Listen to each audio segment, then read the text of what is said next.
ನೋಡಿದ ತಕ್ಷಣ ಯಾವ್ದೋ ನಾನ್ ವೆಜ್ ರೆಸಿಪಿ ಅಂತ ಅನ್ಸುತ್ತೆ, ಆದ್ರೆ ಇದು ವೆಜ್ ರೆಸಿಪಿ. ಹಲಸಿನಕಾಯಿ ಹರಿಯಾಲಿ ಮಸಾಲ ಹಾಕಿ ಮಾಡಿರುವಂತ ಜಾಕ್ ಫ್ರೂಟ್ ಹರಿಯಾಲಿ ತುಂಬಾ ಸಿಂಪಲ್ ಆಗಿರುತ್ತೆ, ಟೇಸ್ಟ್ ಕೂಡ ಅಮೇಜಿಂಗ್ ಆಗಿರುತ್ತೆ. ಮೊದಲಿಗೆ ಒಂದು ಮಿಕ್ಸಿ ಜಾರ್ಗೆ ಪುದೀನ ಸೊಪ್ಪು, ಕೊತ್ತಂಬರಿ ಸೊಪ್ಪು, ಹಸಿಮೆಣಸಿನಕಾಯಿ, ಶುಂಠಿ, ಬೆಳ್ಳುಳ್ಳಿ, ನೆನ್ಸಿಟ್ಕೊಂಡಿರುವಂತ ಬಾದಾಮಿ, ಗೋಡಂಬಿ, ಚಕ್ಕೆ, ಲವಂಗ, ಸೋಂಪು, ಮೊಸರು, ಕಾಳುಮೆಣಸು, ಜೀರಿಗೆ ಹಾಗೆ ಫ್ರೈಡ್ ಆನಿಯನ್ ಹಾಕಿ ಸ್ಮೂತ್ ಆಗಿ ಪೇಸ್ಟ್ ಮಾಡ್ಕೋಬೇಕು.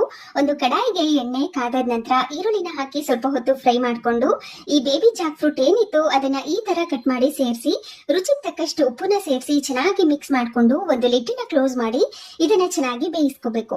ನಂತರ ಅದಕ್ಕೆ ಅರಿಶಿನ ಪುಡಿ, ಅಚ್ಕಾರದ ಪುಡಿ, ಧನಿಯಾ ಪುಡಿನ ಹಾಕಿ ಚೆನ್ನಾಗಿ ಮಿಕ್ಸ್ ಮಾಡ್ಕೊಂಡು ರುಬ್ಬಿ ಇಟ್ಕೊಂಡಿರುವಂತ ಗ್ರೀನ್ ಮಸಾಲ ಪೇಸ್ಟ್ ನ ಇದರೊಳಗಡೆ ಸೇರಿಸಿ ನಿಮ್ಗೆ ಕನ್ಸಿಸ್ಟೆನ್ಸಿಗೆ ತಕ್ಕಂತೆ ನೀರನ್ನ ಹಾಕಿ ಚೆನ್ನಾಗಿ ಮಿಕ್ಸ್ ಮಾಡ್ಕೊಂಡು ಮತ್ತೆ ಒಂದು ಲಿಡ್ಡಿನ ಕ್ಲೋಸ್ ಮಾಡಿ ಎಣ್ಣೆ ಬಿಟ್ಕೊಂಡು ಬರೋ ತನಕ ಇದನ್ನ ಕುದಿಸ್ಕೋಬೇಕು. ಕೊನೆಯಲ್ಲಿ ಸ್ವಲ್ಪ ನಿಂಬೆಹಣ್ಣಿನ ರಸನ ಹಾಕಿ ಚೆನ್ನಾಗಿ ಮಿಕ್ಸ್ ಮಾಡ್ಕೊಂಡ್ರೆ baby Jack fruit hariyali ready.